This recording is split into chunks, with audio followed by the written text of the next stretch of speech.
If your monster's sad and bitter, or he's feeling like a quitter, see the monster sitter, Mr. Princeton Vice. Hello, it's Princeton Vice with a little bit of information about surf music for our upcoming special. This episode, we're celebrating surf music. And if you're like me, whenever you hear surf music, you inevitably think of Munsters, which is funny because at the beginning there was no link between the two of them. So how did this become this? What happened? Well, there were a few influences that cemented them together. First, let's define what surf music is. Surfer rock arose in Southern California in the early 1960s. One of the biggest pioneers was Dick Dale and the Deltones. Dick was a surfer himself, and he preferred using heavy reverb when he played, which resulted in cascading wave-like sound. He and the other artists like the Shantays, the Ventures, and the Safaris helped codify the musical genre that became famous around the world. Now, the first link comes from Dick Dale himself. 1. Miserlou. You see, Dick Dale was of Lebanese descent, and while he taught himself to play guitar, he also learned to play Middle Eastern instruments like the tarbaki and the oud. On his debut album, he included an instrumental rock version of the Mediterranean folk song Miserlou. The name of the song literally means Egyptian woman. You probably heard it on Pulp Fiction. Well, it was a hit, which is funny because it was one of the first times that Middle Eastern musical modes were popular in white, non-ethnic audiences since, well, Franz Liszt. And it opened the door for a lot of experimentation in surf rock.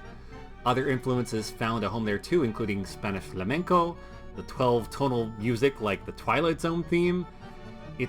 So surf music is full of modes and keys that felt very exciting but also unfamiliar. And while foreign is not the same as monstrous, it definitely gives a feeling of far from home. Alright, link number 2. The Beach Boys' Good Vibrations. So for you Zoomers out there, the Beach Boys were a pop group from the 1960s with amazingly tight vocals. Some consider them surfer rock, although Dick Dale grumpily excluded them, saying true surf rock was instrumental forward. Now, the frontman for the Beach Boys was Brian Wilson, who loved experimenting and pushing the boundaries. In 1966, they released the song Good Vibrations, which is a bit of a pocket symphony. It's only 3.5 minutes long, but has 6 distinct sections, a score of key changes, and a slew of different unusual instruments, including jaw harp, cello, and theremin. What's a theremin? An early synthesizer with an eerie sound.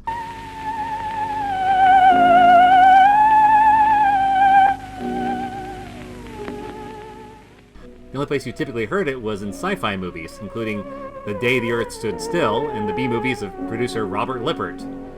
Which brings us to link number 3, B-movies. In the 1950s and early 60s, there was a booming movie industry. Not just the big studios, but also the cheap fly-by-night studios making low-budget films to sell in bulk to drive-through movie theaters. There's a large and indiscriminate young adult market, and one popular market was the beach movie. These movies were light musicals, which included the Beach Party series, some of the Elvis flicks, and lots of knockoffs. These were all full of coming-of-age story tropes, romance, and plenty of T&A.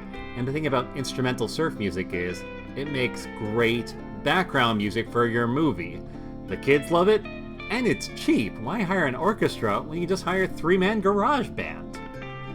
And meanwhile, the other hot trend in low-budget films was the monster movie, specifically the atomic age of horror, for those who are taking notes, full of radioactive mutants, fishmen, and aliens from outer space. You don't need an expensive script, you just need some young actors who can scream and a rubber suit. So it was inevitable that someone would merge the two genres and make a monster beach flick. This includes The Beach Girls and the Monster, but also Monster at Party Beach, and also The Ghost in the Invisible Bikini, which features Boris Karloff, who was brought in after a principal shooting to save it. And lastly, link number 4, The Munsters. The final nail in the coffin was the TV show The Munsters. It was a screwy sitcom about a loving family who just happened to be monsters. The producers wanted their show to have a hip 1960s opening theme, so the guitarist and jazz composer Jack Marshall composed something that included elements from gothic movie scores juxtaposed with twangy electric guitar. And it's pretty damn iconic. Thanks to the Munsters being in syndication, as well as Nick at Night in the 90s, the Munsters has been exposed to several generations. For some kids, it's their first exposure to either surf music or monsters. And that is how surf music became monster music. You can see this in some video games, for example, like a Monster Problem series, which I've done some videos on before.